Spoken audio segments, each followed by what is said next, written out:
જય દ્વારકાધીશ. કેમ છો બધા? મજામાં? તો આજે ફરી ડેઈલી રૂટીનમાં આવી ગયા છીએ અને કાલે નવરાત્રિમાં ગયા હતા, બહુ મજા આવી ગઈ, ધૂમ મચાવી દીધી.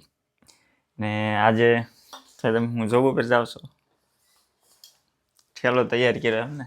That is my task. નવો ઠેલો લીધો, મેં નવો થેલો લીધો છે રે. નવો બેગ લીધો. ઓહ, મેં નવો બેગ લીધો છે ને મેં નવું દફતર લીધું છે. કેવું હતું હે ગામડે પેલા ઠેલો ને દફતર ને બહુ મજા આવતી, ઓલા ખંભા વાળા ઓલા. કારણ હતું કે છે ને ભણવા જવાનું ને જોબે જવાની, તો નાસ્તો બહુ વધી જતો હતો. ઓલા થેલામાં કઈ મેળ જ નતો પડતો, કેમ બધું વિખંડ છે, અલગ અલગ રહેતું નતું. એટલે આમાં ચોપડા, નાસ્તો, ટિફિન બધી વસ્તુ રહી. ખૂબ સરસ બેગ છે. તો આ સાથે અમારો મિની વ્લોગ અહીંયા પૂરો કરીએ. અમારી ચેનલને લાઈક, શેર અને સબસ્ક્રાઈબ કરી દેજો. મળી આવતા મિની વ્લોગમાં. જય દ્વારકાધીશ.